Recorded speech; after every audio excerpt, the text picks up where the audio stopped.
আপনার আজকে দুপুরে যে একটা গুলির বিদ্ধ হয়েছেন হাদি সাহেব, না হাদি ওসমান ইনসাফ পার্টির ওসমান হাদি সাহেব, ইনকিলাব পার্টি, দুঃখিত, ইনকিলাব পার্টি যে মঞ্চ, ইনকিলাব পার্টির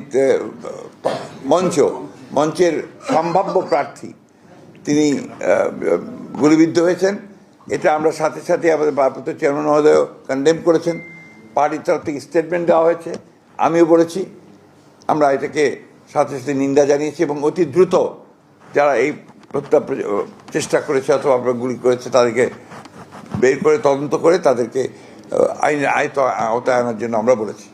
আমরা কথাও বলেছি যে ঘটনা থেকে প্রমাণিত হয় যে সমস্ত অপশক্তি এই দেশে নির্বাচনকে বানচাল করার জন্য, নির্বাচনটাকে যাতে না হয় তার সেই চেষ্টা করার জন্য যারা কাজ করছে তাদেরই একটা চক্রান্ত বলে আমরা এটাকে মনে করি। সেভাবে আমরা স্টেটমেন্টও দিয়েছি।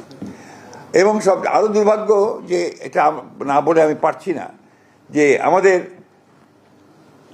সিনিয়র একজন স্ট্যান্ডিং কমিটির সদস্য মির্জা আব্বাস সাহেব, তিনি দীর্ঘকালের একজন আমাদের এই বিএনপির আমাদের নেতা, তিনি নেতার ওই আসনে তিনি একজন প্রার্থী আমাদের। তিনি স্বাভাবিকভাবেই একজন রাজনৈতিক নেতা হিসেবে তিনি সহানুভূতি দেখানোর জন্য সাথে সাথে সেখানে ছুটে গিয়েছিলেন। কিন্তু দুর্ভাগ্যক্রমে সেই দলের কিছু ব্যক্তি, কিছু সমর্থক, আরও কিছু আপনার চক্রান্তকারী, তারা সেখানে সমবেত হয়ে উত্তেজনামূলক স্লোগান দেয় এবং এক পর্যায়ে তারা একটা মব সৃষ্টি করার চেষ্টা করে, যেটাকে আমরা তীব্র নিন্দা জানাচ্ছি এবং হুঁশিয়ার করে দিতে চাই আমরা সকল পক্ষকে। এই ধরনের আচরণ করতে গেলে বিএনপি বসে থাকবে না, বিএনপি তার জবাব সাথে সাথে দেবে। আমরা খুব পরিষ্কার করে বলতে চাই যে আমরা কোনো রকমের কোনো গোলযোগ চাই না, কোনো সন্ত্রাস চাই না, কিন্তু বিএনপির উপরে কোনো আঘাত আসলে বিএনপি কখনোই কিন্তু সেটাকে আপনার সহজভাবে নেবে না এবং তার কীভাবে জবাব দিতে হয় বিএনপি সেটা জানে।